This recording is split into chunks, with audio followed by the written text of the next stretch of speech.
Listeners, could there be any greater pain than a woman on her wedding day, a moment that should be the happiest of her life, witnessing her fiancé's honeymoon photos? And the bride in that photo was none other than her own cousin, whom she had cherished and raised like a sister for decades. They had orchestrated a perfect play behind her back, aiming to swindle her out of a $50 million marital estate. But they never imagined that instead of collapsing in tears, the bride would pull out her phone, call her mother, and, with a single command, bring the groom's entire conspiracy crashing down before the law. And a terrible secret, hidden for 20 years, would be brought to light. Now, let us listen together to a story more dramatic than any drama. Having discovered the wedding photos of my fiancé and my cousin just before the ceremony, I quietly called my mother to freeze the $50 million marital estate, leaving the groom's family stunned in court. Today was the happiest day of my life. Or at least, I believed it was. I stood before a large mirror in the tryst of the calm bridal suite of the most glamorous 5-star hotel in the city. The wedding gown I wore was a custom order from a French designer, said to be worth over $300,000. My father had said that as the daughter of the tactless chairman of Vance Holdings, I deserved a wedding of the century, and this dress was just a part of it. I smiled and turned slightly. The soft, high-end satin enveloped my body, and tiny crystal fragments sparkled under the chandelier lights, resembling a galaxy. Outside, gentle music had already begun to play.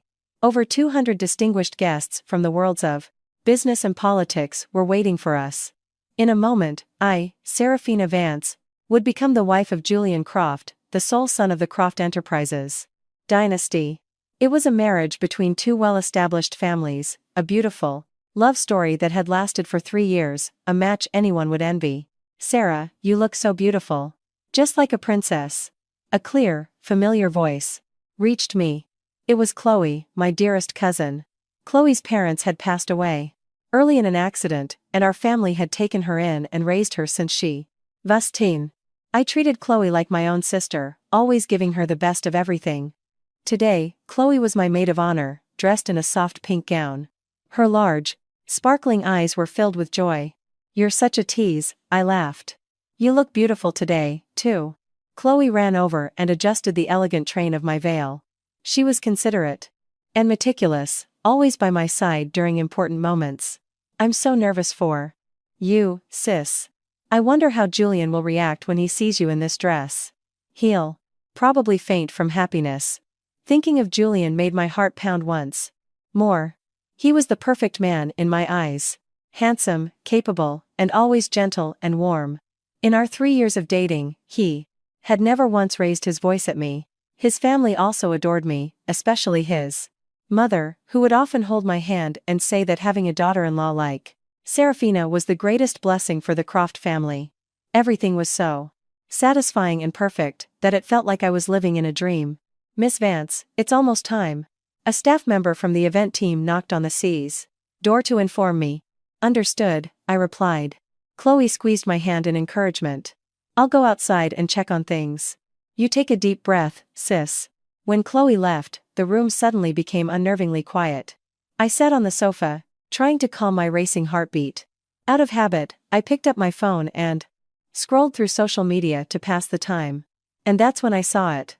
A close friend of mine, studying abroad in France, had posted a few photos from her trip last weekend. I smiled as I scrolled through the gorgeous Parisian landscapes, but when I came to one particular photo, the smile on my face froze. It was a picture taken beneath the Eiffel Tower. In the photo, a man in a wedding suit was holding a woman in a pure white wedding dress by the waist. They were looking at each other, smiling, their eyes filled with love. The man was none other than my fiancé, Julian. And the woman, with her sweet smile and familiar dimples, was Chloe. My phone nearly slipped from my hand, my ears were ringing, and a chill ran through my entire body. I rubbed my eyes and zoomed in on the picture. There was no mistake. It was them. My friend's caption read, "Such a beautiful American couple I happened to see while on a walk. May you two be happy for a long, long time. Be happy for a long, long time." My mind was in a turmoil. With a trembling hand, I checked the date of the post. It was From a week ago, the very week Julian had told me he had to rush to London for a business trip to resolve an issue at a branch office. And it was the same week Chloe had asked for my permission to go to rural Vermont to care for her ailing grandmother. They had gone to Paris together, worn wedding attire together, and taken affectionate photos that only I had the right to be in. A lump formed in my throat. The $50 million estate my sex parents had prepared for the Croft family, the strategic alliance between our two corporations, all of Julian's sweet words of love, all of Chloe's care and concern. It all flashed through my mind like a tragic film. My happiness had been built on a cruel lie. And this wedding, the wedding of the century that everyone dreamed of, was a play from the very beginning. A perfect play designed to deceive me, and our entire family. I heard someone's footsteps approaching. It was probably Chloe returning. I quickly turned off my phone screen and took a deep breath, trying to suppress the violent storm raging in my chest. The door to the bridal suite opened quietly, but it wasn't Chloe who entered. It was my mother, Miranda Vance. My mother was wearing a luxurious, custom-made jade green silk gown. Seeing my expression, she paused and frowned slightly. "Serafina, what's wrong? Why do you look so pale?" I tried to force a smile, but it probably looked more gruesome than crying. "It's nothing, Mom. I'm just a little nervous." My mother was a sharp woman and didn't easily believe my words. She came closer and sat beside me, her eyes full of concern. "You're my daughter. Do you think I wouldn't know you? What happened? Tell me." Seeing my mother's warm gaze, the defensive wall I had been desperately trying to build felt like it would crumble in an instant. But no. I couldn't cry. Not now, at least.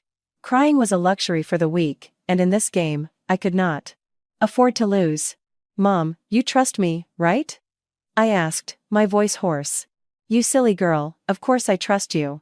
"Then please listen to me," I said clearly. "I'll explain the details later. Right now, I need your help." I picked up my phone and showed her the photo of Julian and Chloe. My mother squinted at the screen, and in just a few seconds, her expression changed from surprise to shock, and then to an icy coldness. She looked up at me without a word, her eyes flashing with anger and pain. "All right. Mom understands. Our family had always operated on the principle of unconditional trust in one another, and I needed that trust now. My heart was shattered, but my reason commanded me to gather irrefutable proof. I sent a short text to our corporation's head of security, a trusted man who had worked for my father for over 20 years. "Mr. Henderson, please urgently check the international flight manifests for Julian Croft and Chloe Vance from last week." Just 3 minutes later, my phone buzzed. A PDF file had arrived. It was the round-trip flight itinerary from New York to Paris on a major airline. The passenger names were Julian Croft and Chloe Vance. The departure and return dates matched Julian's business trip and Chloe's visit to Vermont perfectly.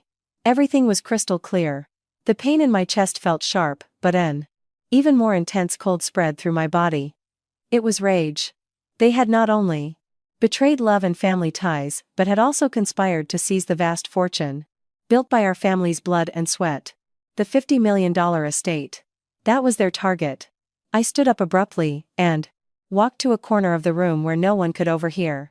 I dialed my mother's number. She answered on the first ring. "Serafina," her voice was still trembling.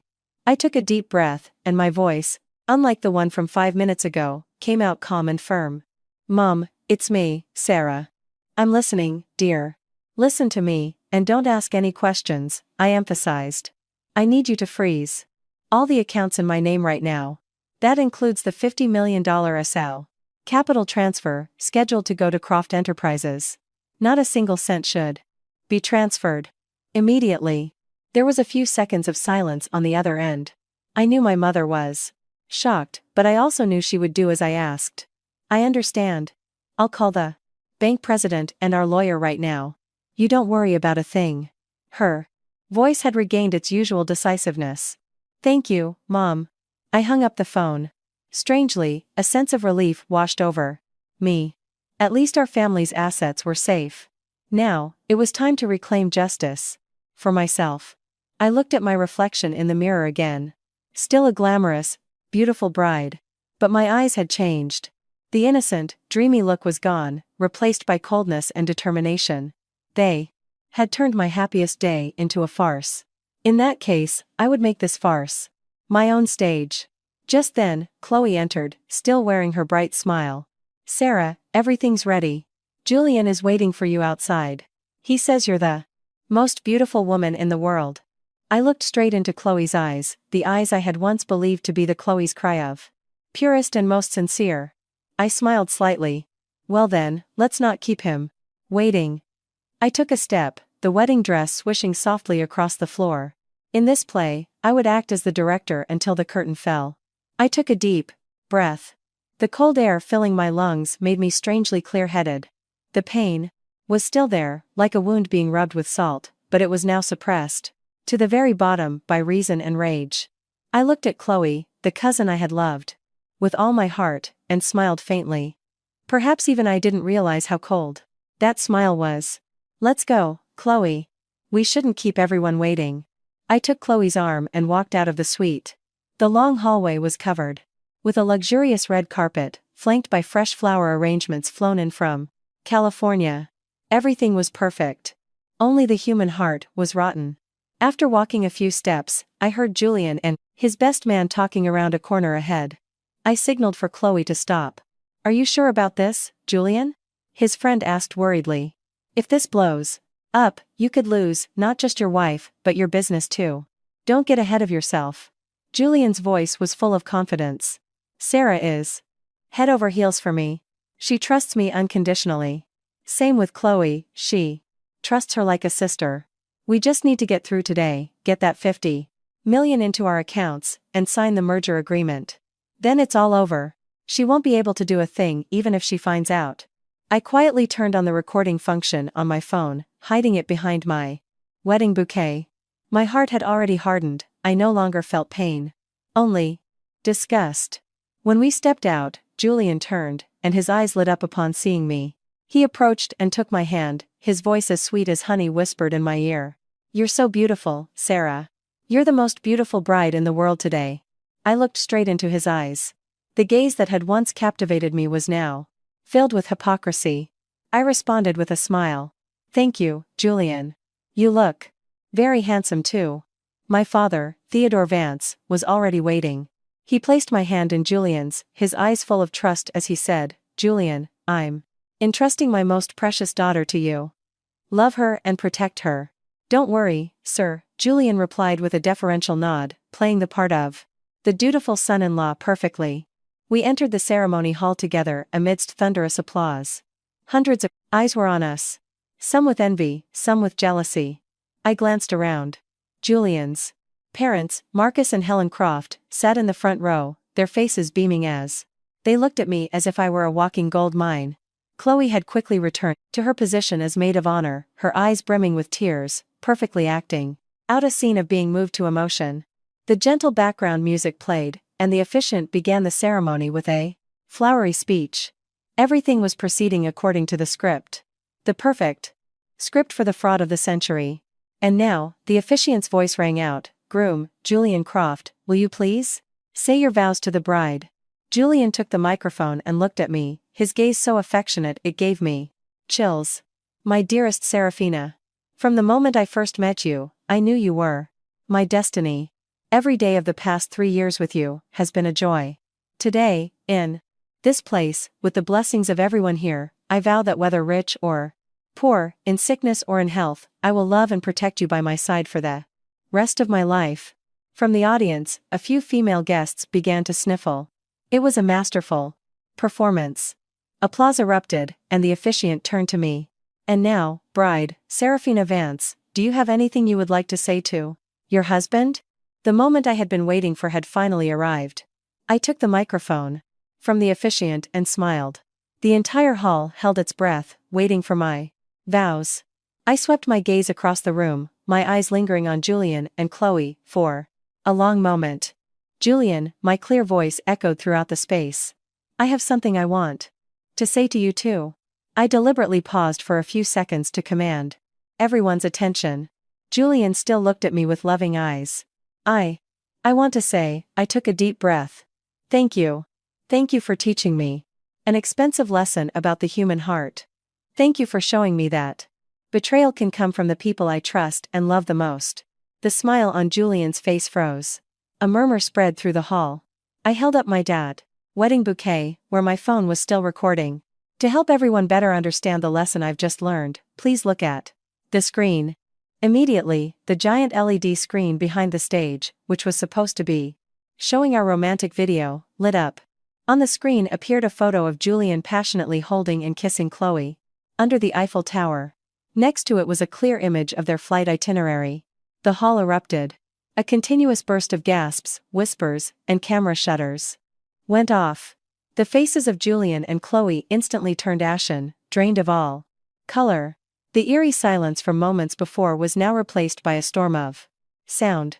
The murmurs grew louder, and hundreds of pairs of eyes were fixed on the murmurs stage, staring at the two frozen culprits. Oh my God, what is happening? The groom was cheating with the bride's cousin? With the maid of honor, of all people? No wonder Croft Enterprises was in such a rush to get married. They were after the bride's family money. Julian was the first to snap out of it. He stammered and tried to snatch the microphone from my hand. Everyone, please calm down. This is just a casti misunderstanding. That photo is photoshopped. That's right, it's fake. It was a pathetic excuse. I sneered and held the microphone tightly. Photoshopped? Then what about the flight itinerary? Julian, are you saying the immigration authorities conspired with someone to fabricate your travel records? I turned to Chloe, who was trembling in a corner of the stage. Chloe started sobbing, her voice pitiful, like an abandoned kitten's. Sarah, I'm sorry. Julian. And I just went on a trip as friends. We're not in any kind of relationship. Just friends? I raised an eyebrow. Do friends wear wedding dresses and take romantic photos together? Do friends secretly meet behind my back and deceive me so thoroughly? Do you take everyone here for children? Their lies only fueled the rage within me. I decided to play my final card. And if anyone still thinks this is all a misunderstanding, I held the Tartarus microphone towards the speakers and said loudly, then listen to this. Recording. I pressed the play button. Julian's voice, full of confidence and contempt, echoed clearly. Sarah is head over heels for me. She trusts me unconditionally. Same with Chloe, she trusts her like a sister. We just need to get through today, get that $50 million into our accounts, and sign the merger agreement. Then it's all over. She won't be able to do a thing even if she finds out. After the recording ended, the hall fell silent once again. This silence was more terrifying. It was filled with contempt and anger. There were no more excuses. Their conspiracy was exposed in the most naked and shameful way possible. Julian's mother, Helen Croft, screamed and collapsed to the floor. His father, Marcus Croft, his face ashen, clutched his chest and gasped for air. The Croft family, moments ago so proud and arrogant, was now left with nothing but a browed desire to crawl into a hole and hide. Julian looked at me, his eyes no longer filled with hypocrisy, but with hatred and desperation. He lunged at me like a cornered animal. Serafina Vance, you. How dare you? But our family's security team, already in place, stopped him. I looked him straight in the eye, my voice as cold as ice. There's nothing I don't dare to do. Those who dare to commit the crime must dare to face the consequences. I turned and faced the guests, my voice returning to its usual calm and dignified tone. Esteemed guests, I am Serafina Vance. I sincerely apologize for making you witness this disgraceful farce today. This wedding is officially cancelled. And I take this opportunity, I glanced at the Croft family, to declare that, from this moment on, all contracts, all cooperation agreements between Vance Holdings and Croft Enterprises are terminated immediately. We will have no relationship from now on. My words were like a final blow, ending all of the Croft family's hopes. Upon hearing my declaration, Marcus Croft's eyes rolled back, and he fainted. I no longer cared about the chaos behind me. I lifted the hem of my wedding dress, turned with a sense of relief, and walked away. From behind me came Julian's desperate roar. Serafina, come back. You'll regret this. I didn't look back. The one who would regret would never be me. I walked out of the wedding hall, leaving behind a play whose curtain had fallen, a crumbling business dynasty, and two traitors who would have to pay the price for their greed. The sunlight outside was a bit blinding, but also incredibly warm. It was finally over. A luxury car took me to our family's estate. I was still in my wedding dress, but my mood was a world away from the seas. Mornings. The excitement was gone, replaced by a strange emptiness. I had won. An overwhelming victory, but why was there no joy in my heart? The moment I entered the house, my parents rushed out.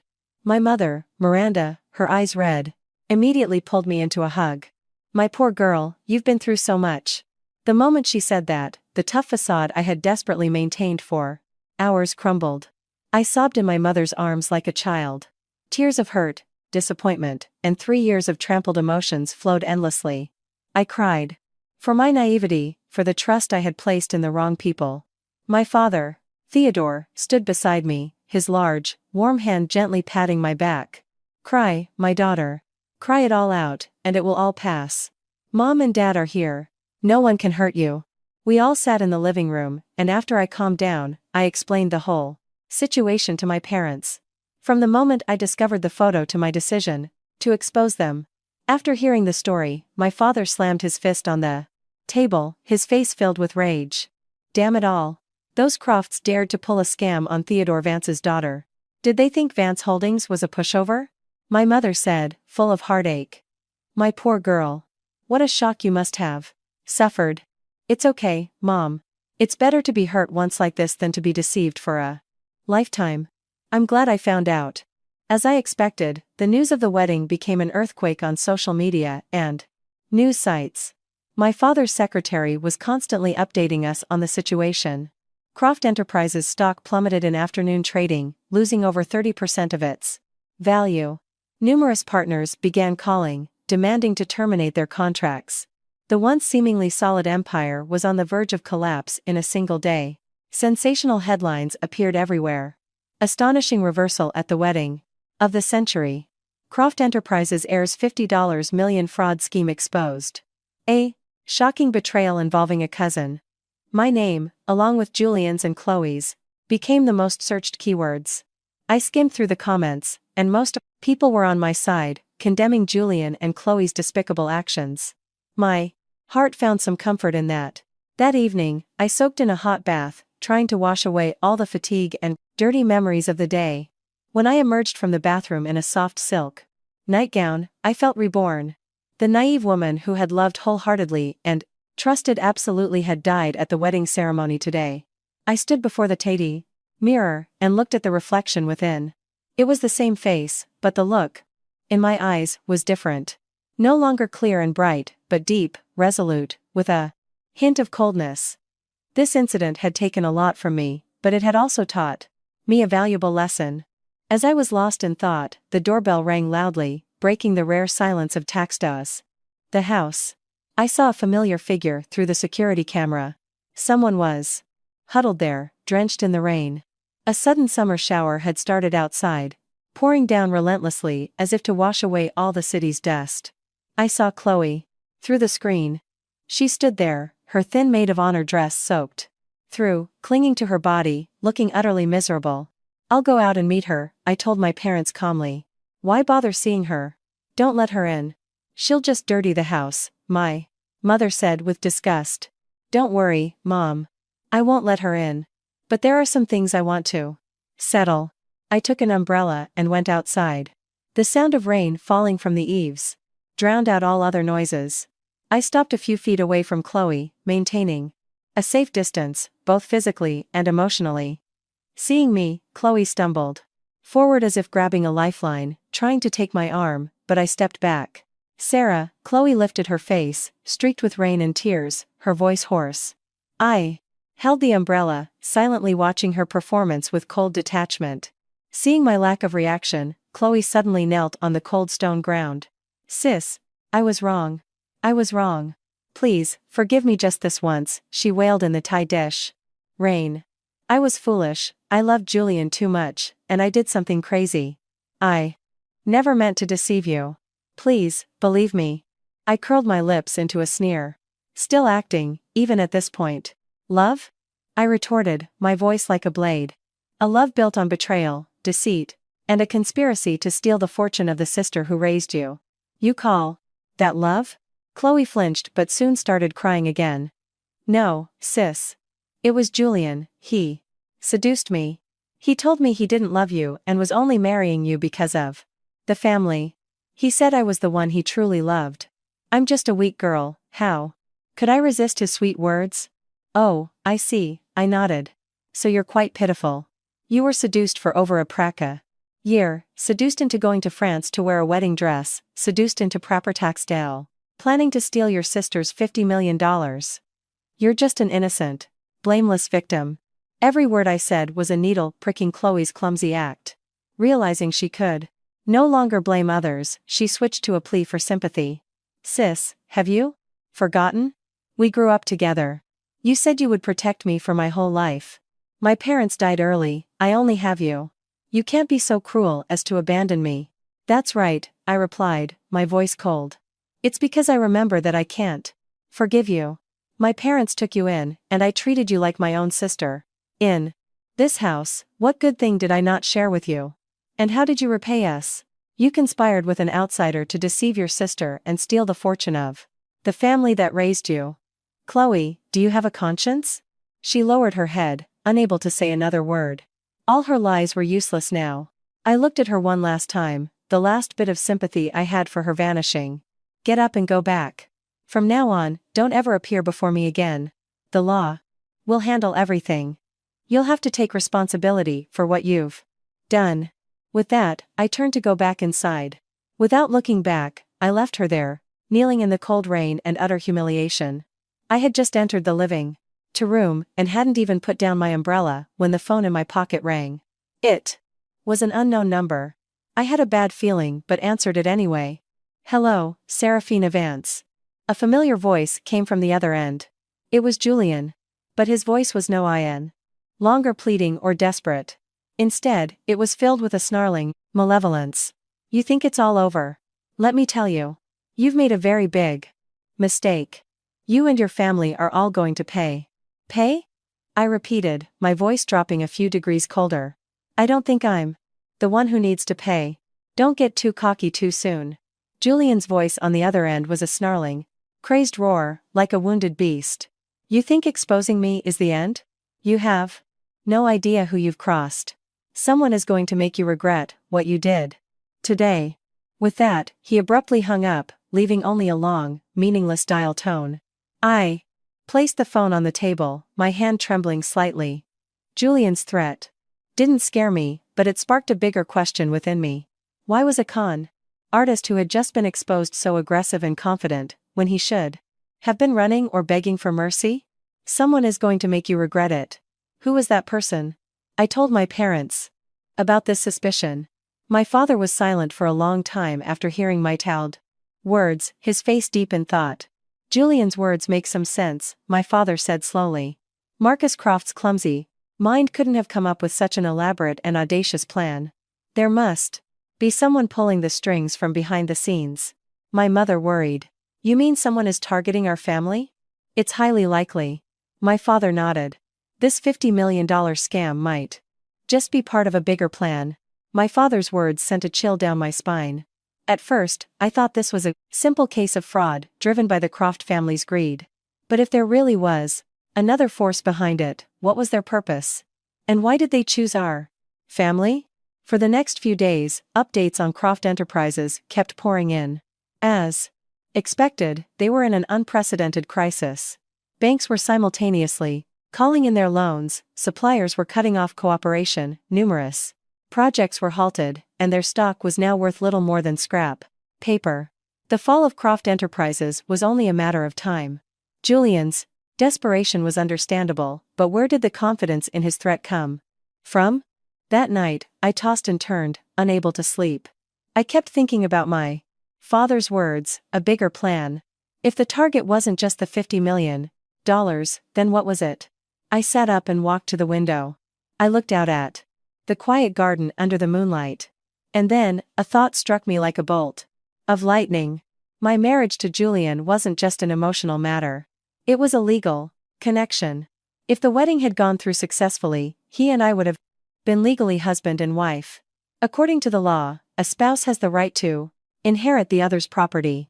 Vance Holdings is the fruit of my parents' lifelong labor, and I am the sole heir. If something unfortunate happened to me after the marriage, Julian, as my husband, would have rights.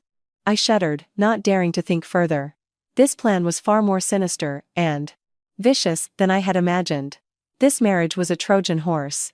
They wanted to plant Julian inside our family, inside the corporation, to slowly destroy it and take everything. The pain of betrayed emotions now turned into a tangible fear. My enemy wasn't just a philandering man, or an ungrateful cousin. It was a hidden force, ruthless and unscrupulous. I couldn't just sit and wait anymore. I had to act. I went back to bed, picked up my phone, and my fingers quickly scrolled through my contacts. They stopped at one name. Davies Private Investigations. It was the most trusted private investigation firm in the city, specializing in complex cases for the business elite. I pressed the call button. Hello, Mr. Davies.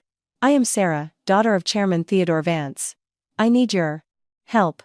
I needed to find out who was behind Julian and what their true purpose was. This game was just beginning.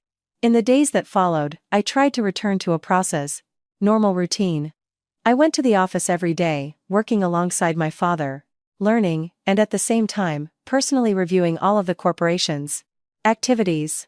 The recent events had made me realize how careless and complacent I had been. Now, I scrutinized every contract, every partner, with more caution than ever before. My presence at the company surprised many employees, but it also injected a new vitality. They saw that I hadn't crumbled in the face of adversity, but had become stronger and more resolute. This further solidified their faith in the resilience of Vance Holdings. One afternoon, as I was reviewing the quarterly reports, I received a call from Mr. Davies. Miss Vance, we have some initial information. My heart skipped a beat. I'm listening, Mr. Davies. First, about your cousin, Chloe. For the past 6 months, she has been meeting with a lawyer who is quite well known in the industry, but has a poor reputation. This man is an expert at finding loopholes in property disputes and inheritance-related lawsuits.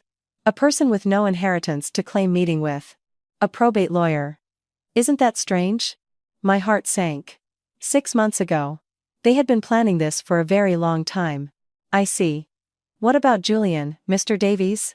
He's more complicated. In the last 3 months, he had at least 5 secret meetings with a middle-aged man.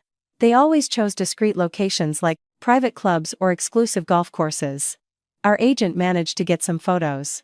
The man has a polished appearance but is extremely cautious, always accompanied by bodyguards. We haven't been able to identify him yet. Mr. Davies sent me a few photos taken from a distance. They were blurry, but I could see Julian adopting a fawning, respectful attitude when talking to the man. This was clearly not a relationship between equal business partners, but more like that of a master and a servant. Thank you, Mr. Davies, I said. Please continue to investigate that man. Don't worry. We'll assign our best agents to it. I hung up the phone and sat silently in my office. The scattered pieces were starting to form a clearer picture. Chloe met with a probate lawyer, and Julian met with a mysterious figure who held significant power.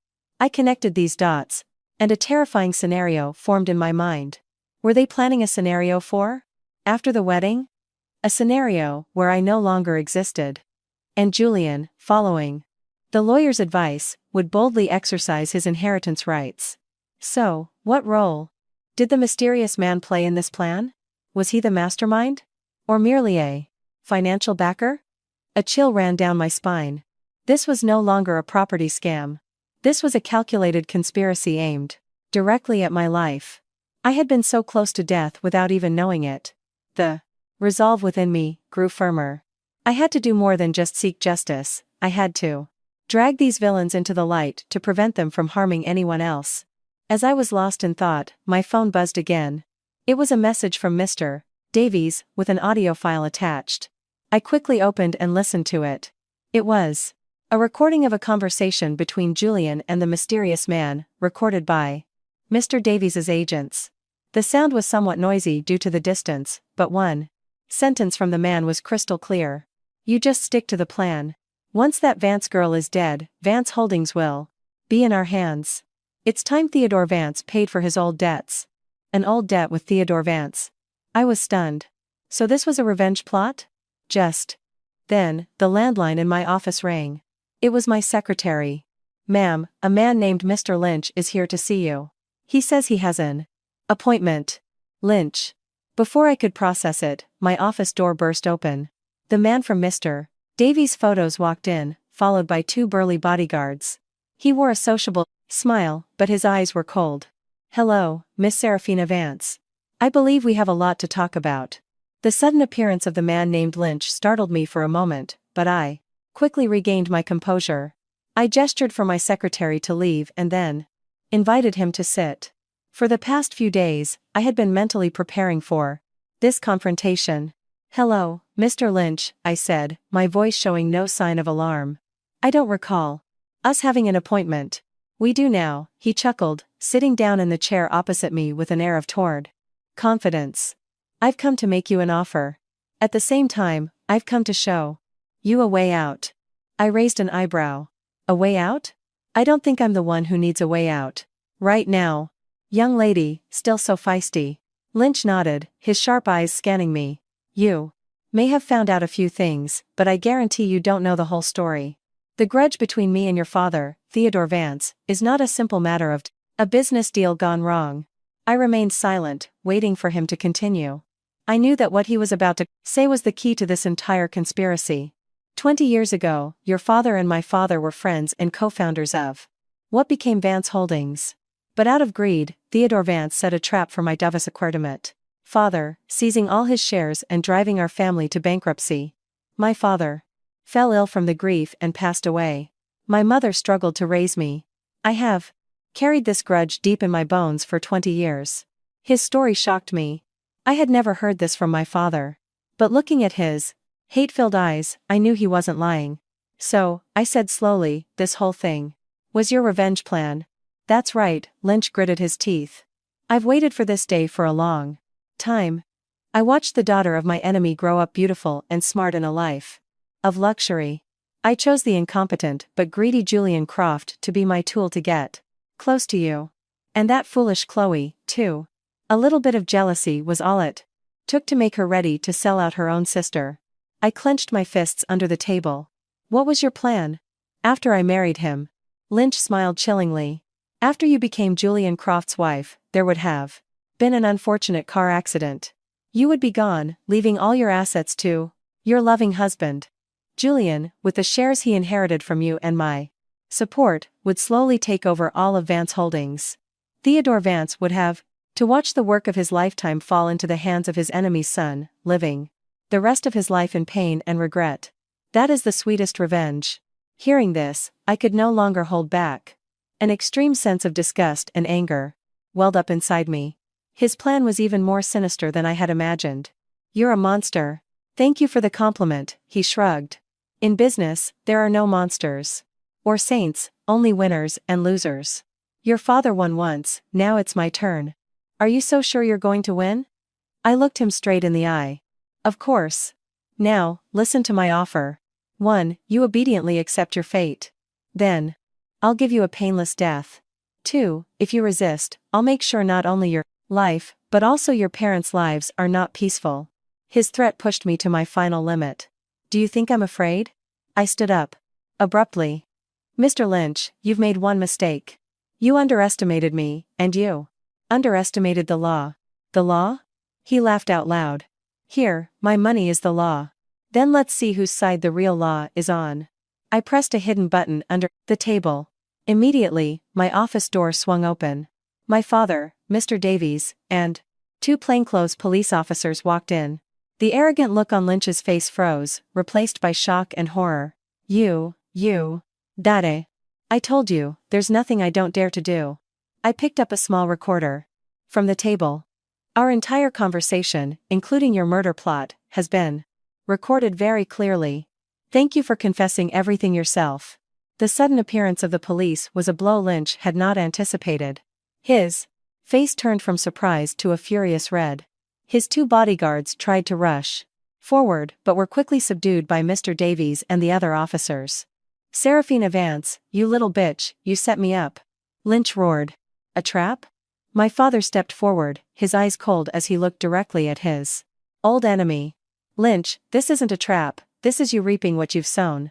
You sowed the seeds, and now you must harvest the storm. Mr. Lynch, you'll have to come with us to the station, one of the officers said. The recording you have is irrefutable evidence of your conspiracy to commit murder and your threats. As Lynch was being handcuffed and led away, he looked back at my father and me, his eyes still filled with hatred. But I knew his game was over. A 20-year-long revenge plot had ultimately crumbled due to his own arrogance and contempt for others. After the police left, my father pulled me into a hug. My daughter, you were so brave. Dad is so proud of you. I couldn't have done it alone without you and everyone else, I said, a great sense of relief flooding my heart. But I knew it wasn't completely over. Lynch was just the mastermind. His two pawns, Julian and Chloe, were still outside the to reach of the law. They too had to pay for their actions. As I expected, that afternoon, when the news of Lynch's arrest for conspiracy to commit murder broke, the Croft family completely collapsed. Julian's mother came to our company's entrance, crying and demanding to see me. This time, I agreed to meet her. I wanted to see what kind of play they could still put on at this point. We met at a cafe near the company. As soon as Helen Croft saw me, she rushed over, wringing her hands and pleading, tears covering her face. Sarah, it's me, your Aunt Helen. Please, I'm begging you, save my son Julian. He was just foolishly misled by Mr. Lynch. He had no ill intentions, dear. I just quietly stirred my coffee, not saying a word. I wanted to see what else she would say. This was all forced by Mr. Lynch. He threatened to harm our entire family, so we had no choice but to obey. Our family is just a victim in all this.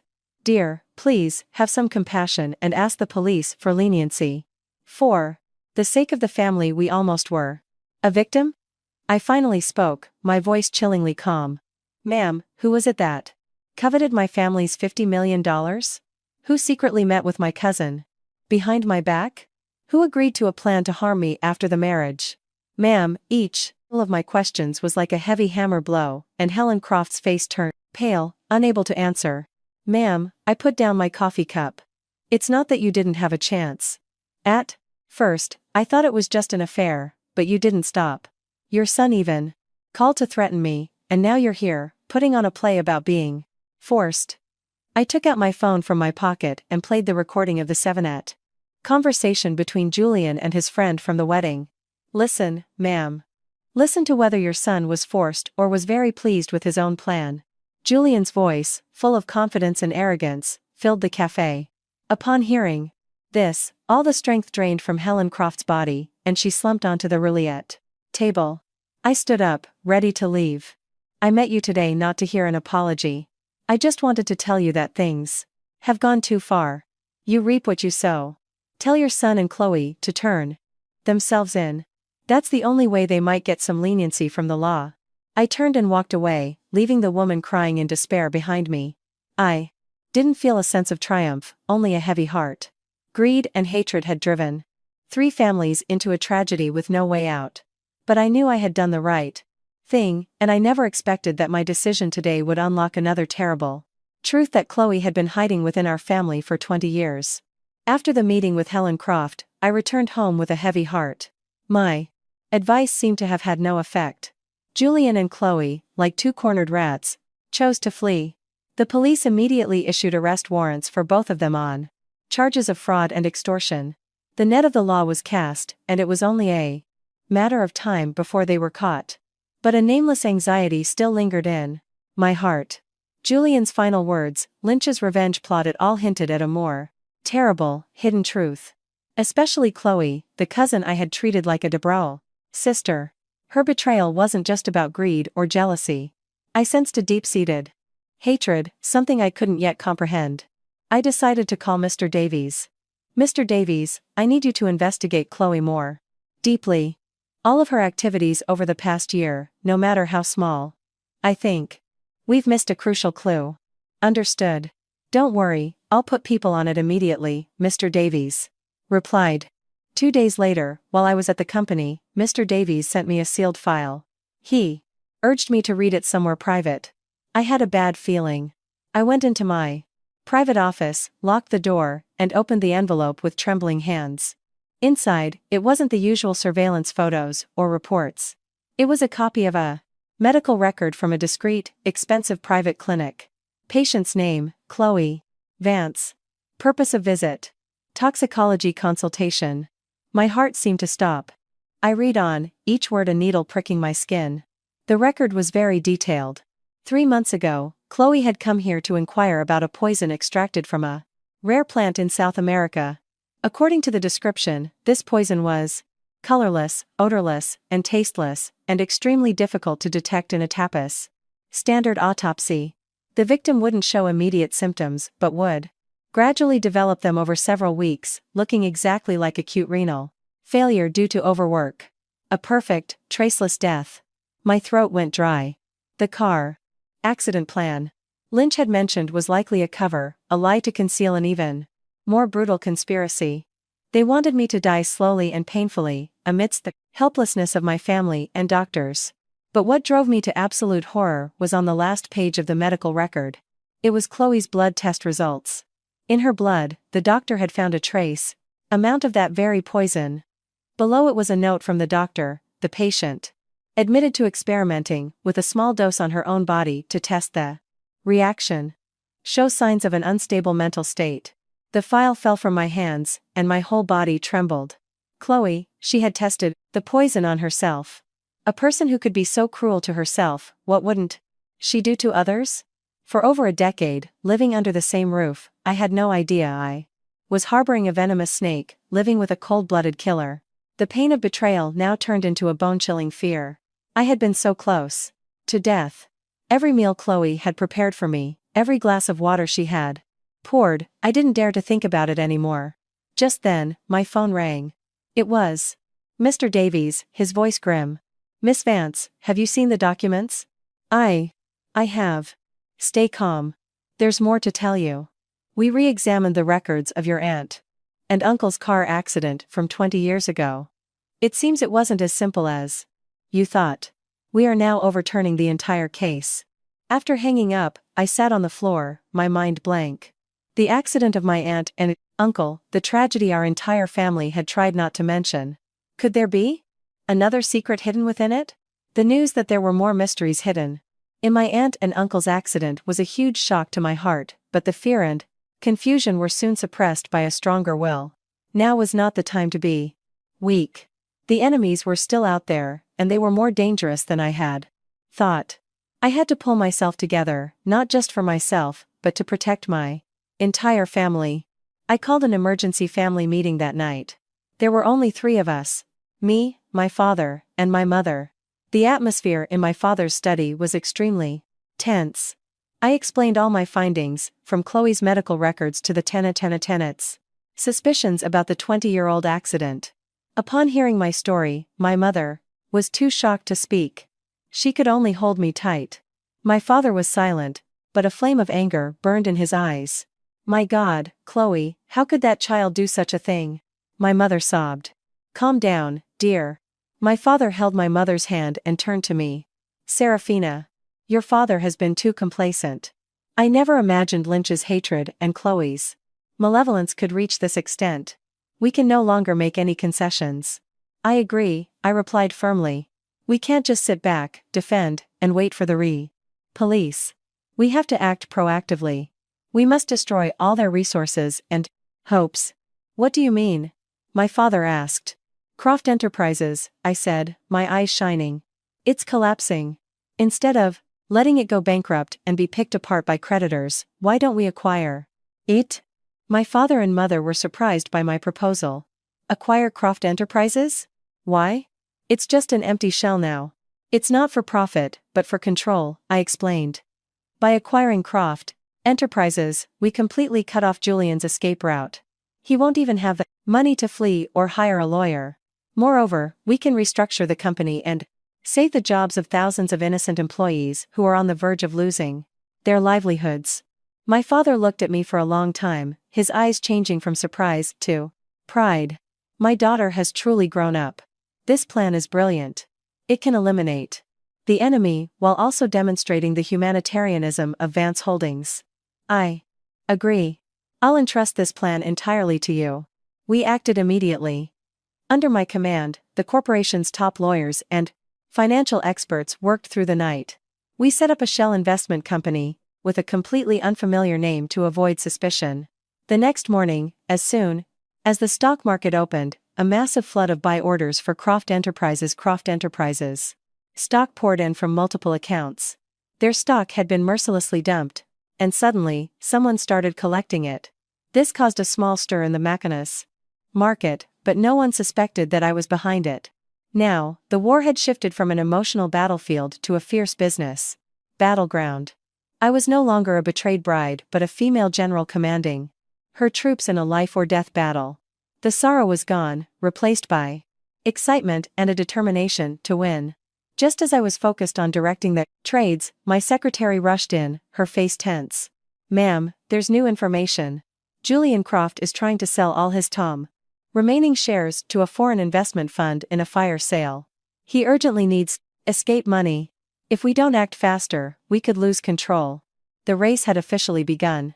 The competition to acquire Croft Enterprises shares was extremely fierce. Our team had to go all out to gather enough shares before Julian could sell them to his foreign partners. Hundreds of millions of dollars were traded every second. This was a high-stakes psychological game, and I could not lose. As the war on the business front reached its peak, the police, on another front, also made a breakthrough. Combining the information provided by Mr. Davies' team with their investigative techniques, they traced Julian and Chloe. They were hiding in a resort villa in a remote mountain town, registered under the name of a distant relative of Julian's. That night, just as I finished a grueling day's work, I received a call from Mr. Davies. His voice was filled with excitement. "Miss Vance, a good show is about to begin. The police have completely surrounded the villa complex. This time, they won't be able to escape even if they had wings." My heart churned with complex emotions. On one hand, I felt a sense of relief that the people who had tried to harm me were finally going to pay the price. On the other hand, the thought of Julian and Chloe, two people who were once closest to me, being imprisoned, also brought a hint of bitterness. But that feeling was fleeting. They had chosen this path for themselves. I didn't go to the scene but waited for news at home. About an hour later, my phone rang. It was Mr. Davies. "We got them, ma'am. Both of them have been arrested." I let out a sigh of relief. It seemed the nightmare was finally coming to an end. Mr. Davies said the arrest process was very swift. Caught off guard, Julian and Chloe put up no resistance. Julian's face was ashen and dejected, while Chloe, in contrast, was extremely calm, even smiling coldly as she was being handcuffed. At the police station, faced with irrefutable evidence, Julian quickly broke down and confessed everything. He admitted to the fraud conspiracy and his illicit relationship with Chloe. However, he vehemently denied the Feynman Lee poisoning plot. "It wasn't me. I'm not that evil," he cried in the interrogation room. It was all Chloe and Mr. Lynch's idea. I just wanted the money. I never wanted to kill anyone. It was Chloe. She brought the poison. She said it was the poison only way to get all the assets."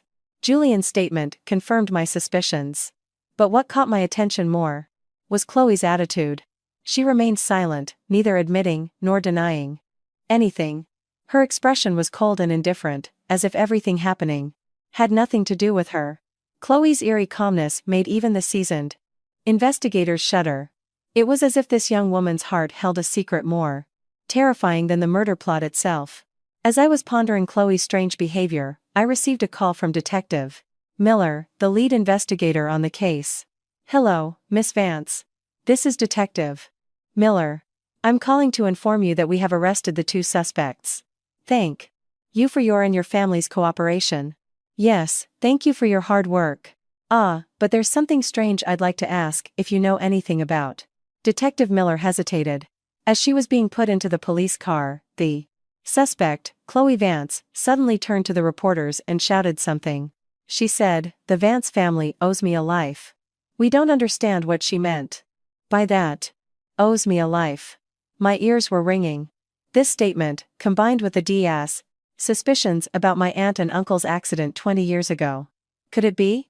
A crazy, yet logical hypothesis flashed through my mind. Chloe's words haunted me. All night. The Vance family owes me a life. The phrase sounded like a curse, a terrible accusation. The next morning, I decided to face it, no matter how cruel the truth might be. I requested permission from the police to meet with Chloe alone. The meeting took place in a small interrogation room at the detention center. A cold metal table separated us. Chloe was wearing a prison uniform, her long hair tied back neatly. She had lost a lot of weight, but her eyes no longer held any innocence or fear. Instead, there was a deep-seated hatred, a flame of revenge that burned brightly. "Why did you come to see me?" Chloe spoke first, her voice hoarse and laced with mockery. "Have you come to see how miserable I am?" "Chloe, I've come to ask you one question." I tried to maintain my composure and said, "What did you mean yesterday? Why did you say our family owes you a life?" Chloe suddenly burst into laughter, a bitter, crazed laugh. "Can you still pretend to be innocent, sis? Or has your respected father, Chairman Vance, never told you about his sins?" My heart sank. "What sins?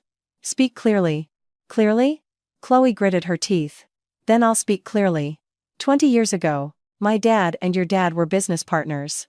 But because of a dispute over profits, your dad brutally hired someone to cut the brake lines of my parents' car, orchestrating a horrific car accident to take over all their projects.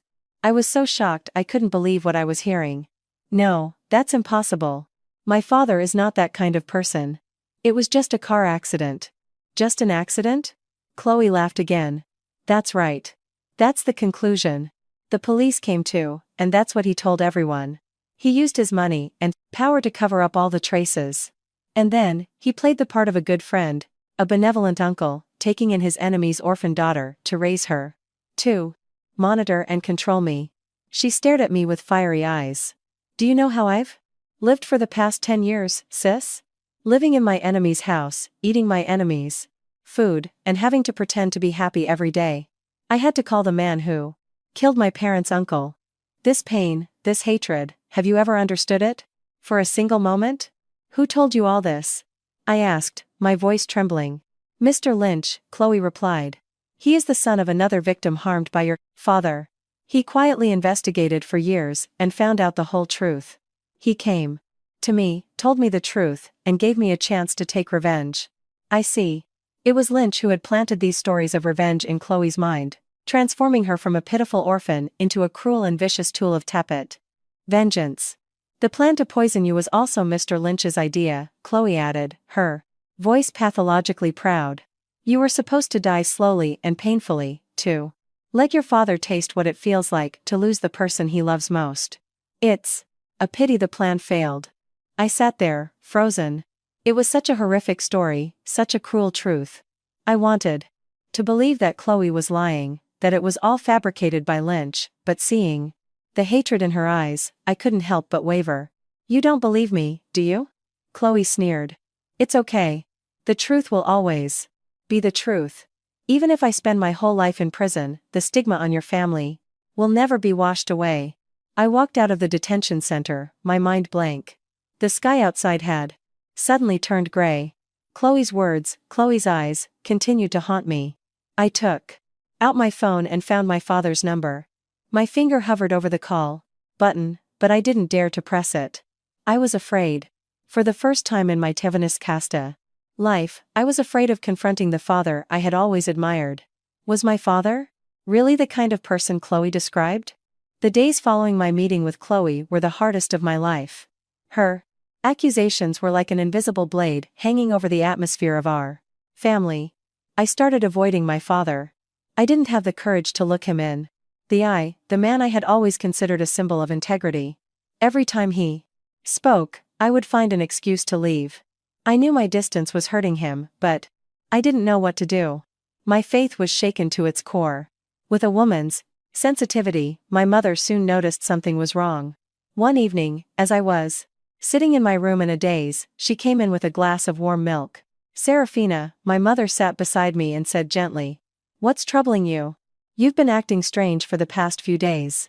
I looked out the window, silent. Is it because of what Chloe said? My mother asked. I turned in surprise.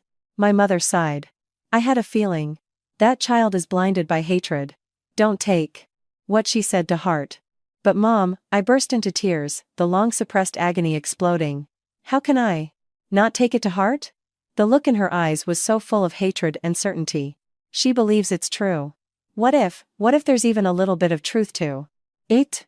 My mother held me in her arms and comforted me. There is no what if. Your father and I have been together for over 30 years. I know him better than anyone. He is cautious and decisive in business, but he is never a vile or despicable person. The accident of your aunt and uncle was a great pain for our whole family. Your father was very distraught for a long time. My mother told me stories of the past. My father and Chloe's father had been friends since childhood.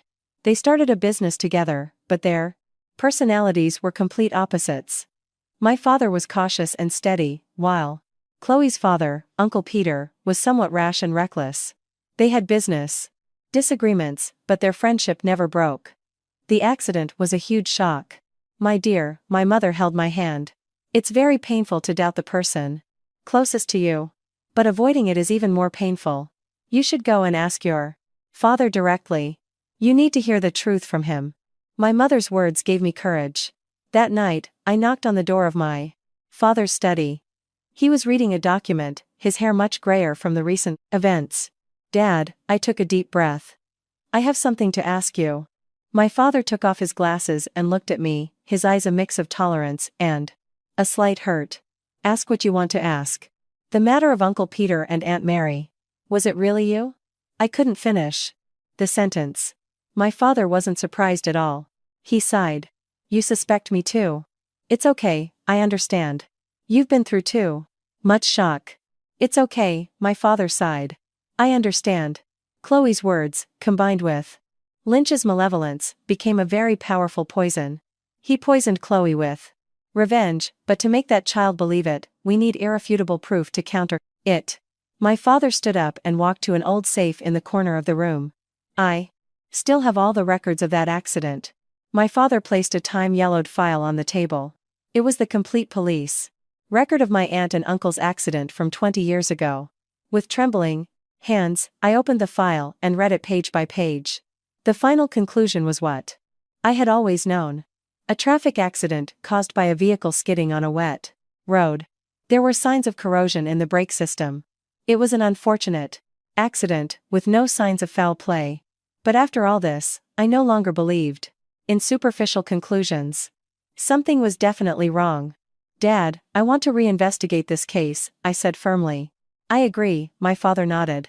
We must find the truth, not only to clear my name, but also to bring peace to your aunt and uncle's souls, and to free that child. Chloe. I immediately contacted Mr. Davies. Mr. Davies, I need your help with the most important task. I will send you the accident records from 20 years ago. Overturn everything and find everyone involved who is still alive. Witnesses, investigators, police. And finally, the mechanic who inspected that car. Don't miss a single detail. While Mr. Davies's team launched a secret investigation, I had to continue the Dowry business war. The plan to acquire Croft Enterprises had entered its final stage. With the strong financial backing of Vance Holdings and my bold strategy, our shell company successfully gathered 51% of Croft Enterprises shares, officially gaining control. When I walked into the Croft Enterprises boardroom as the Tevin majority shareholder, the faces of the remaining Croft family members were a Croft family mixture of shock and fear. They had lost, completely. A week later, as I was chairing a restructuring meeting for Croft Enterprises, I received an urgent call from Mr. Davies. Miss Vance, we have a breakthrough. My heart pounded. What is it, Mr. Davies? Our team found the mechanic from 20 years ago. He had retired and moved to a remote rural area in the Midwest. At first, he refused to say anything, but after some persuasion, and perhaps 20 years of a guilty conscience, he revealed a shocking secret. I held my breath and listened. Mr. Davies relayed the mechanic's words. It's True that someone hired me to tamper with that car. The person gave me a huge sum of money, enough to build a house and educate my children. But he said I just wanted me to create a minor problem with the car, to cause an accident to scare Uncle Peter in a business negotiation, with absolutely no intention of taking his life. Then why did such a terrible accident happen? I pressed on. The mechanic said that out of fear and a guilty conscience, he didn't completely sever the brake system, but just damaged it superficially. He thought Uncle Peter could handle a minor problem. But it was raining heavily that day, the road was slippery, and Uncle Peter was speeding on a mountain road, which led to the tragedy. He said it was the biggest regret of his life. My heart was relieved that my father was cleared, but also horrified that my aunt and uncle's death was indeed a murder. Who was the person who hired him? I asked the most crucial question. The mechanic said he didn't know the name. The person was very cautious and always wore a mask, but he remembered one detail he could never forget. Mr. Davies paused. The person had a long scar running across his left eyebrow. A scar above his left eyebrow. I quickly pulled up the photos of Lynch that Mr. Davies had taken. There was no scar. The real culprit wasn't Lynch. Then who was it? The mechanic's testimony opened a completely new direction for the case. My father was cleared, but a bigger question was raised. Who was the man with the scar on his eyebrow? Why did Lynch know about the accident and blame my father? My father and I sat down together and connected all the events. We speculated that Lynch might not have known the whole truth. His hatred had blinded him. And when the accident happened at a time when my father and Uncle Peter were having a conflict, he concluded that my father was the culprit. The story he told Chloe was probably his own deduction. But the real culprit was still at large. He was even more dangerous than Lynch, because he had been hiding in the dark for 20 years. We have to make this public, I told my father. But how? My father worried. After 20 years, the mechanic's testimony alone might not be convincing. Besides, publicizing this could be a huge blow to Vance Holdings' reputation. That's why we have to take the initiative, Dad, I replied. Instead of letting others spread rumors, we will announce the truth. We will control the TEND and NA-TEND narrative. The next day, based on the new evidence, our family officially submitted a petition to the police, requesting a reopening of the investigation into my aunt and uncle's accident. At the same time, I invited all the most trusted media outlets to hold a major press conference. At the press conference, I stood beside my father, facing hundreds of camera lenses. I was no longer a flustered bride, but a dignified businesswoman ready to face any storm. Calmly and clearly, I explained the whole story, from the Croft family and Lynch's conspiracy to the psychological manipulation of Chloe and the most recent findings about the 20-year-old accident. I made the mechanic's ticks to keys testimony public, emphasizing that my aunt and uncle's death was not an accident, but a murder. Our family is holding this press conference today. I looked directly at the bottom cameras and said, first, to clear the name of my father, Chairman Theodore Vance. He is a victim of malicious slander. Second, we are appealing for justice for the deceased. The real culprit of the 20-year-old case is still at MLS. And of verso. Large. I deliberately did not name a suspect. I only described the feature of the man with the scar above his left eyebrow. This was a strategic move. By doing this, publicly, we would make the real culprit tremble with fear. Once he was afraid, he would expose his own clues. We believe in the fairness of the law, I concluded my speech, and we believe the police will soon find the culprit and bring him to justice. The press conference caused a media storm even bigger than the wedding cancellation incident. Public opinion shifted from condemning the Croft family to sympathizing with our family and being outraged by the 20-year-old hidden soffit crime. My strategy worked. The real culprit must be feeling very uneasy now. That afternoon, as I was reviewing the news, I received a call from the Teeple Detention Center. The warden informed me that the inmate Lynch, after seeing the news of the press conference on TV, was furious and kept demanding to see me. He said he knew who the man with the scar was. I agreed to meet Lynch.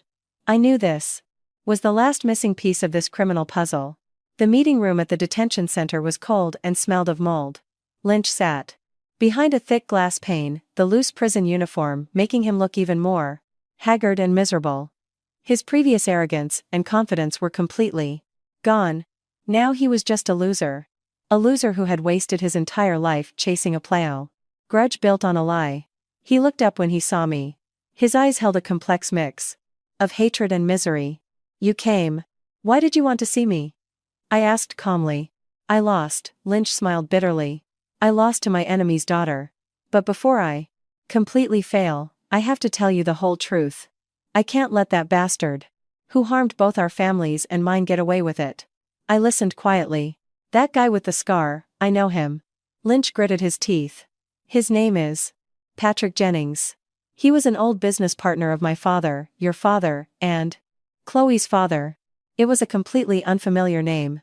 "That year," Lynch continued, "in a major deal, your father and Chloe's father teamed up and pushed out my father's company and that Jennings company. It was a legitimate business move, but very ruthless. My father was too shocked and went bankrupt, while Jennings held a grudge in his heart. So the one who had a grudge against both of them was Jennings, not my father." "That's right," Lynch slammed the table.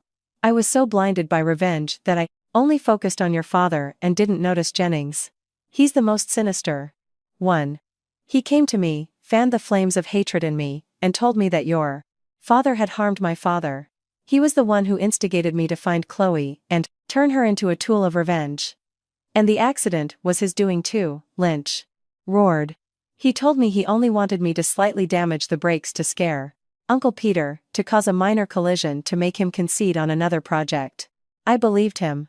I never knew his purpose was to kill Uncle Peter's entire family and seize all his shares. The truth was finally revealed. It was a conspiracy within a conspiracy, a horrific deception." "Where is this Patrick Jennings now?" I asked the final question. Lynch suddenly laughed bizarrely. "That guy. He changed his name a long time ago. Now he's a successful businessman, a respected chairman, and an exemplary father." He leaned closer to the glass, looked me straight in the eye, and said, enunciating each word, "He is Marcus Croft. Julian Croft's father." My entire world felt like it was collapsing. Marcus Croft. Julian's father. The man who was supposed to be my father-in-law was the one who had murdered my aunt and uncle 20 years ago. The entire engagement and wedding farce wasn't just a $50 million fraud scheme. It was the final step in a 20-year, calculated plan to eliminate all the witnesses and descendants of the people he hated, and to swallow our entire family whole. I walked out of the detention center, my entire body cold. All the last pieces had fallen into place, forming a chillingly perfect picture of a crime. The truth Lynch revealed was more terrifying than any nightmare. The enemy wasn't some stranger with an old grudge, but Marcus Croft, the man who was supposed to be my father-in-law. The entire engagement and wedding farce was the final step in a 20-year calculated conspiracy to destroy our family from within. The rage in me was even greater than when I had discovered Julian's betrayal. But I knew that rage couldn't solve the problem. I needed a witness. Someone who could prove Marcus Croft's guilt in court. And ironically, that person was Chloe. My poor, yet detestable cousin. The one who had been deceived even more cruelly than I had been. She had worshipped and spent her youth seeking revenge for the man who had killed her own parents. I requested permission to meet Chloe a second time. This time, I didn't go alone. I brought all the evidence Mr. Davies and his team had collected. A copy of the old mechanic's signed statement, old business records showing the partnership between my father, Chloe's father, and Marcus Croft's old name, Patrick Jennings, and a video of Lynch's confession, recorded at the detention center. When I entered the drab interrogation room, Chloe was still sitting there, staring blankly into space. Seeing me, the flame of hatred reignited in her eyes. "It's you again. Have you come to mock me?" "No," I shook my head and placed the thick file on the table. "I've come to show that you the truth." I pushed the file towards her. "Read it. You'll see how you've been deceived for 20 years. You'll see that you've been calling your parents' murderer a benefactor and treating the people who raised you as enemies." Chloe looked at me with suspicion, but her curiosity soon made her pick up the Capus file. She read quickly, and the more she read, the more her complexion changed. Her hands began to tremble, and her lips were pressed tightly together. When she saw the video of Lynch's confession, admitting that Marcus Croft was the true mastermind, she could no longer hold back. "No, that's impossible," she stammered, shaking her head violently. "Mr. Lynch wouldn't deceive me. It's you. You've fabricated a story to protect your fouls." "Father fabricated a story?" I replied calmly. "Chloe, look closely. The mechanic has no reason to lie. The old business records are the truth in black and white. And Mr. Lynch has no way to deny it anymore. Ask yourself. If my father was really your enemy, why would he have adopted you? Why would the Croft family be in such a rush to become in-laws with their enemy?" Each of my words was like a hammer, shattering the wall of lies that Lynch had built around Chloe for years. She covered her head and buried her face on the table, her shoulders shaking violently. The foundation of her hatred, her only content purpose in life for the past few years, had completely collapsed. She had been deceived. She had dedicated her youth to avenging her parents for their murderer. She had helped a demon and almost pushed her only sister to her death. This truth was more cruel than death itself. "Ah!" Chloe raised her face and let out a heart-wrenching scream. It was a cry of regret, despair, and hatred that had finally found its rightful target. I waited until she calmed down. "Chloe," I said gently. "Now you know the truth. I'm not asking you to forgive our family. That's between you and the past. But if your parents' souls are in heaven, they deserve to rest in peace. The real culprit must be punished." Chloe looked up at me with red, swollen eyes. This time, there was no hatred in her eyes, only extreme pain. "I'll tell them everything," she gritted her teeth, tears streaming down her face. "I'll make that old bastard Marcus Croft pay for my parents' deaths." Chloe's promise gave the police a solid foundation to investigate Marcus Croft. But he was a cunning old fox. For the past 20 years, he had perfectly covered up his crimes. To convict him, Chloe and the mechanic's testimony alone were not enough. We needed a confession. A confession from Marcus Croft's own mouth. And to do that, we needed bait. That bait was none other than his precious son, Julian Croft. I discussed this plan very carefully with the police and my family. It was a risky strategy, but it was the only way to lure the old fox out of his den. The plan began. We intentionally leaked information through unofficial news channels, suggesting that Julian Croft, under psychological pressure at the Tunnels detention center and hoping to get a lighter sentence, was showing signs of wanting to confess the whole truth about an old family case. As expected, Marcus Croft immediately took the bait. He couldn't sit still, knowing that his time bomb of a son was about to explode. He immediately used all his connections and spent a large sum of money to arrange a private meeting with Julian in a special visiting room at the detention center. He had to shut his son up. Everything he did was under our control. On the day of the meeting, my father, Detective Miller, and I sat in a special surveillance room. Every corner of the meeting room was equipped with microcameras and recorders. The screen in front of us showed a clear image. The atmosphere was tense. My father held my hand tightly, giving me some warmth. I knew that the moment for my father to face the cruelest truth was approaching. For 20 years, he had lived with the guilt of his best friend's death. He never expected that the culprit was another person he had considered a partner. The door to the meeting room opened, and Marcus Croft walked in. He still had a dignified appearance, but his eyes couldn't hide his anxiety. He sat down, his fingers constantly tapping the surface of the table. A moment later, Julian was let in. He looked haggard and frightened. He had been thoroughly briefed by the police for his role today. "Dad," Julian whispered, not daring to look Marcus Croft in the eye. Marcus Croft suppressed his anger and lowered his voice. "How have you been?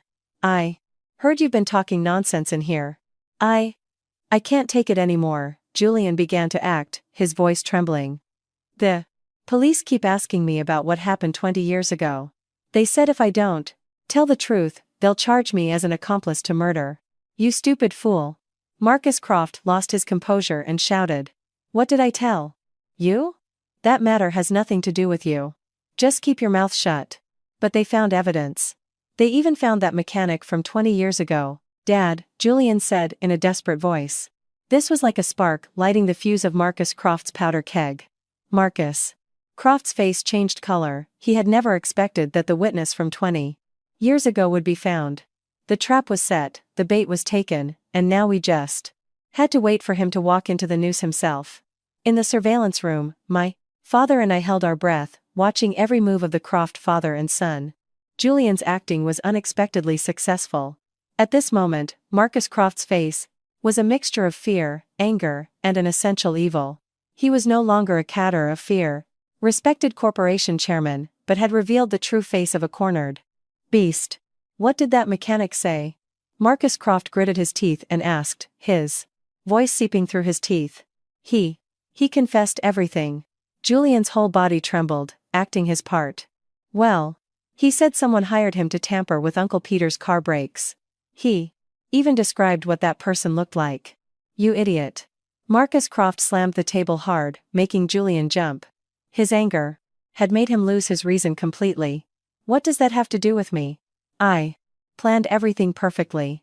All the suspicion was directed at Theodore Vance. Back then. Why are you so scared? But the police are reopening the case. So what if they reopen it? Marcus Croft roared, his anger making him lose his Croft roared senses. Listen up. If I hadn't acted first back then, it would have been me who was kicked to the curb. And Uncle Peter, too. Theodore Vance is kind, but he's too soft. Only I was cruel enough to win.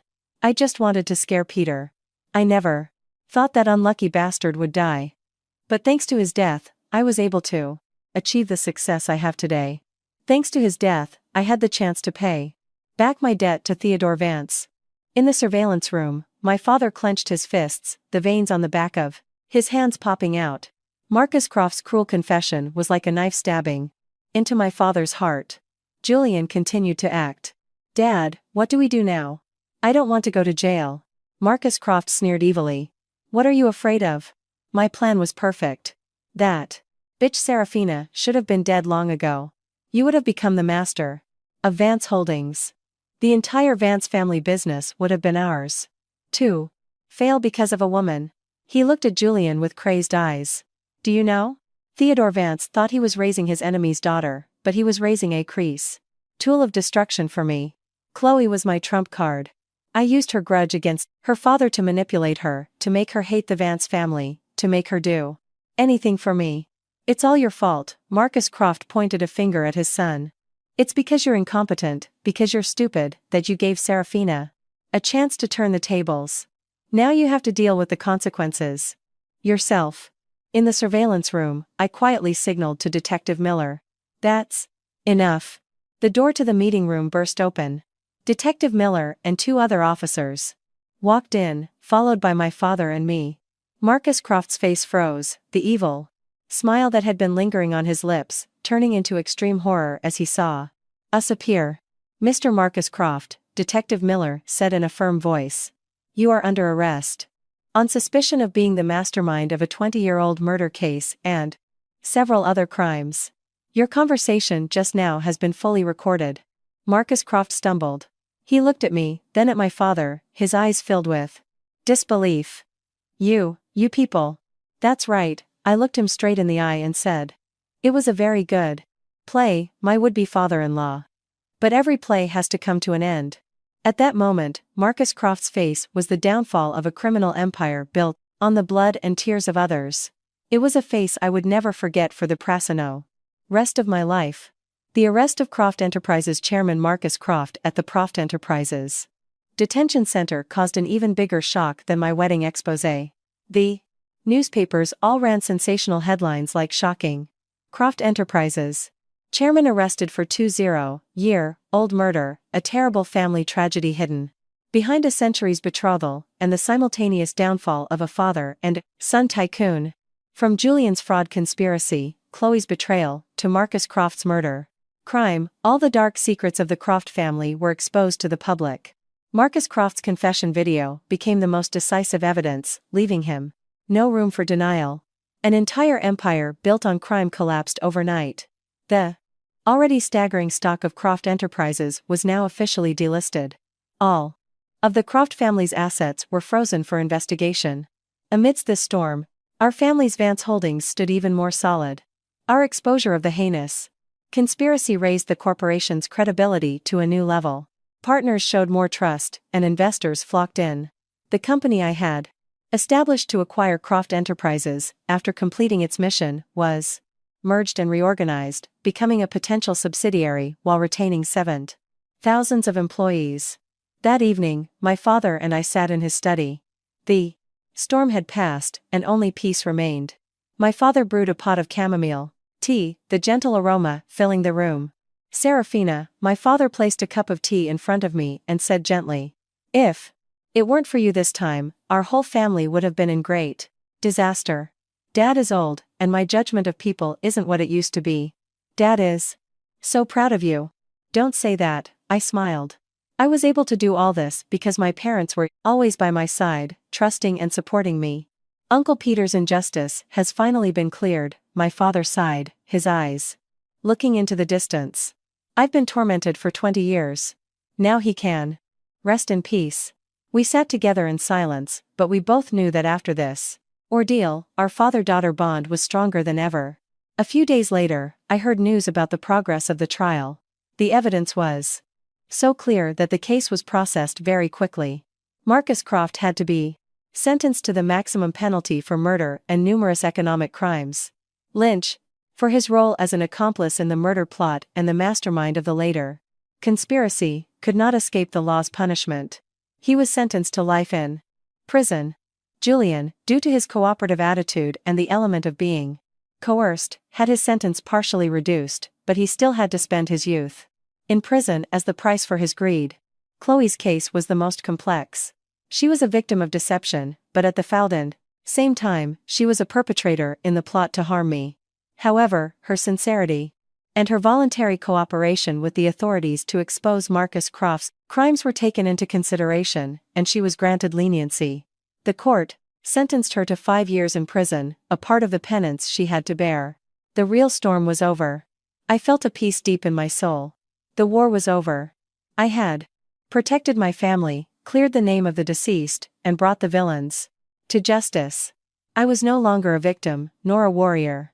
I was just myself, Serafina Vance, a person seeking peace for herself. One morning, the detention center warden called me. He said that Chloe wanted to send me a letter. She said it was the only thing she wanted to do before she officially started her sentence. I agreed to receive the letter. The letter was neatly written on a student's notebook paper. Chloe's handwriting was still beautiful, but the content was filled with anguish and regret. She didn't ask me for forgiveness.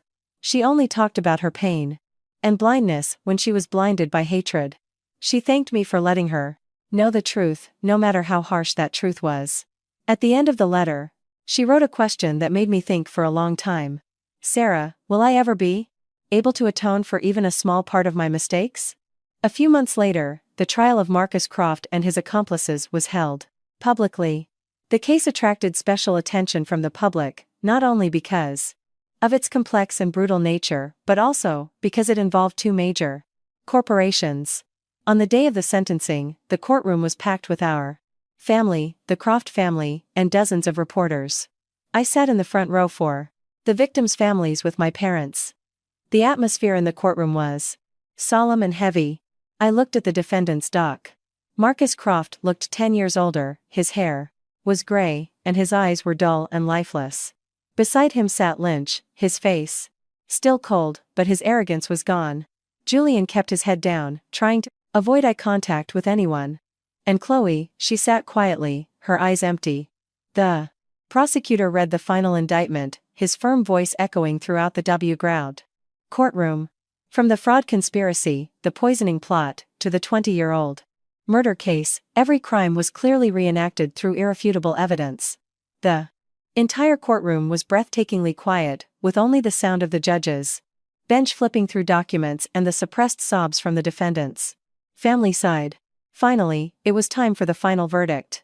The judge adjusted his glasses, looked directly at the defendants, and said in a dignified voice, "The defendant, Marcus Croft, for the crimes of organized murder, fraud, extortion, and several other offenses, the court sentences you to the maximum penalty."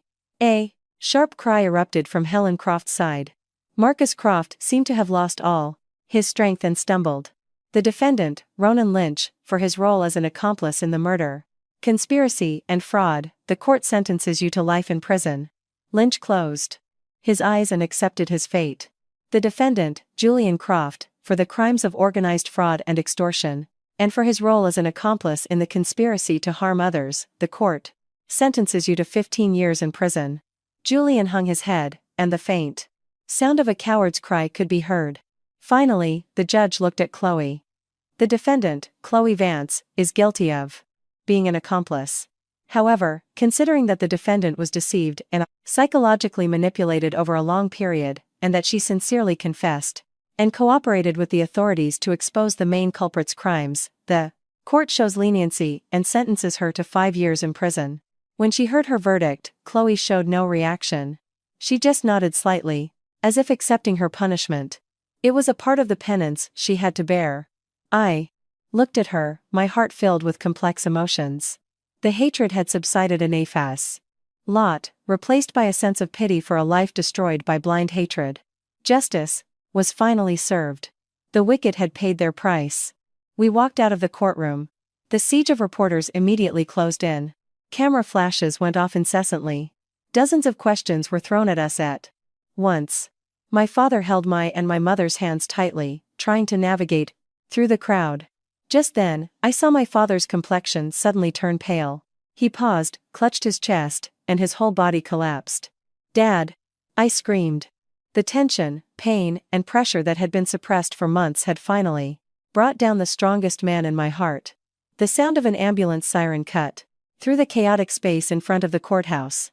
My father was rushed to Paris, the emergency room in critical condition. My entire world seemed to be collapsing once again. The war against the external enemy had just ended, and now I had to face a battle for the life of the person I loved most. Fortunately, thanks to the dedicated care of the doctors, my father survived the crisis.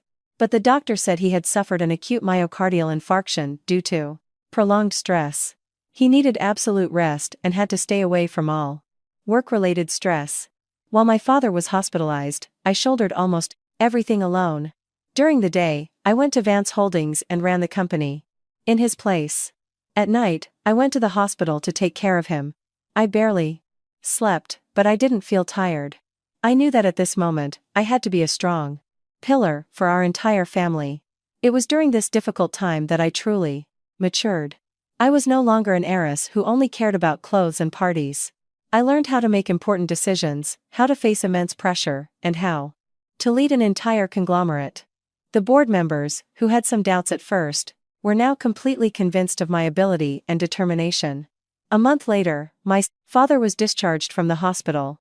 His health had stabilized, but his spirit had not fully recovered. He couldn't hide his sadness at having to put a temporary halt to his life's work. "Dad, don't worry," I held his hand. "I'll take care of the company. You just enjoy your rest with Mom and your future grandchildren. That's the most precious asset." My father looked at me, his eyes brimming with tears. Our family's life gradually returned to a peaceful track. Family dinners were no longer tense, only filled with laughter and words of concern. The scar of betrayal in my heart still remained, but it was no longer bitter. It was like a reminder of what I had been through, making me appreciate what I had more. I often thought about Chloe and her letter. The hatred in me had subsided, replaced by a complex sadness. A sadness for a life that had gone astray, and a sadness for a shattered family bond. Time passed. 2 years later, my father had fully recovered. He decided to officially retire and handed over all the operations of the corporation to me. I became one of the youngest female chairpersons in the American business world. One morning, as I was reviewing my work schedule, I received a notification from our family's law firm. Chloe had been recognized as a model prisoner, her sentence had been reduced, and she was scheduled for early release soon. The question from her letter echoed in my mind again. Will I ever be able to atone for even a small part of my mistakes? And I knew what I had to do. The news of Chloe's impending freedom didn't stir any anger in me. Instead, it made me think a lot. I had changed over the past 2 years, and I believed that Chloe had changed too. Prison could be the Beginning of atonement, not the end. I told my parents about this idea. At first, they were both a little hesitant. The wound Chloe had inflicted on our family was too deep. But as I explained my plan, the hesitation in their eyes gradually disappeared, replaced by support and pride. "If you've decided to do that, Mom and Dad will always support you," my mother said. "My daughter has a kind heart." The next day, I convened an important meeting. I decided to set aside a portion of the annual profits from the company we acquired from Croft Enterprises, now renamed Sunflower Group, for a charitable foundation. This foundation would be named the Miranda Peace Foundation, after my mother. The foundation would have two main goals. First, to provide a safe haven, legal aid, and psychological counseling for women who are victims of marriage fraud and violence. Second, to provide full scholarships for orphans in difficult circumstances, especially those who have lost their parents in tragic accidents. I wanted to turn my pain and Chloe's tragedy into something meaningful, a source of motivation to help other unfortunate lives. On the day of Chloe's release, the sky was clear and sunny. I drove to the gate of the detention center alone. When the heavy iron gate opened, Chloe walked out. She was thin and pale, wearing simple clothes and carrying only a small cloth bag. When she saw me waiting, she paused, her eyes flashing with surprise and guilt. She lowered her head, not daring to look at me. I approached her. "Hello, sis. Why are you here?" Chloe whispered, her voice full of guilt. "I've come to give you a choice," I said gently. I handed her a brochure about the Miranda Peace Foundation. She took it with trembling hands and skimmed through the words. "I didn't come here to say I forgive you. That's between you and the past. I also didn't come here to offer charity." I looked her straight in the eye. "I've come to give you a chance. The Miranda Peace Foundation needs someone to be in charge of the scholarship program for orphans. Someone who can truly understand their pain and loss. Someone who can use their own experience to help them." Chloe looked up at me, her eyes wide and brimming with tears. "Do you want a chance to start over? Do you want a chance to spend the rest of your life atoning for your mistakes, Chloe?" My question hung in the quiet space. The gentle sunlight shone on us, two sisters. Two people who had been pushed into two battlefields by hatred and deception. Now, they stood at a new crossroads in life. In the face of my proposal, Chloe was silent for a long time. She just stood there, tears of regret streaming down a face that no longer held any arrogance or hatred. Finally, she nodded. A quiet but determined nod to change her life. After that, Chloe began to work at the Miranda Peace Foundation. At first, she was very guilty and withdrawn. But as she came into contact with the orphans and heard their stories, she seemed to find herself in them. She dedicated herself to her work, using the empathy born from her own pain to comfort and help other fragile souls. A year later, I visited the foundation center on a weekend afternoon. From a distance, I saw Chloe sitting among a circle of children, patiently helping them with their studies. Her face now looked calm and gentle. She was no longer a scheming cousin or a guilty inmate. She looked like the big sister of a large family. When she saw me, she smiled. A genuine smile, with no awkwardness at all. We didn't say much to each other, just exchanged simple greetings. The wound from long ago might not have completely healed, but it no longer bled. There was now a sense of respect and quiet understanding between us. She had found her path to atonement, and I had also found my own happiness. I didn't rush into a new relationship. I dedicated my time to work, family, and myself. Under my leadership, Vance Holdings continued to grow stronger. The Miranda Peace Foundation also helped hundreds of unfortunate lives, becoming a précieux beacon of compassion in society. One day, on a business trip to a mountainous region to inspect the construction of a school for children, I met him. He was a volunteer architect. He wasn't as handsome as Julian, nor did he have a powerful family background. He just had a warm heart, a gentle smile, and a great love for the community. We found common ground in each other, and a calm, peaceful love blossomed. When I brought him home to meet my family, my parents were very happy. My father said that his son-in-law didn't need to be rich or powerful. He just needed someone who would truly love and cherish his daughter, and he was that person. Looking back on my journey, from a happy bride to a suffering victim, to a strong warrior, and finally, to a person who found peace, I realized one thing. Life can push us into the darkest tragedies, but how we face those tragedies defines who we are. Adversity makes us stronger, and true happiness will always come to those who are strong, kind, and constantly improving themselves. The ultimate victory is not when the enemy is punished, but when we can turn our pain into a force to build a better life for ourselves and those around us. Kindness and resilience. That is the most precious asset that no one can steal. Listeners, with wisdom and courage, Serafina became a powerful female chairperson, exposed the crimes herself, brought the villains to light, and reclaimed justice for her family. The biggest lesson from Serafina's story is that true strength lies not in blind forbearance, but in the courage to face the coppered truth, and to use reason to protect what you love. In life, we may encounter injustice or betrayal from the most unexpected people. But believe that justice may come late, but it will never be absent. Listeners, especially women who are facing pain or injustice, do not be discouraged. Always believe in your own worth. Adversity builds character, and true happiness will always come to those who are strong, kind, and constantly improving themselves. If this story has touched your heart, please do not hesitate to subscribe to the channel and turn on the notification bell so you don't miss the next exciting stories. Every like, share, and comment from you is a valuable motivation for us to continue providing more meaningful content. Thank you sincerely to everyone who has accompanied Serafina's story until the very end. May we all have enough strength to overcome all adversities and find peace.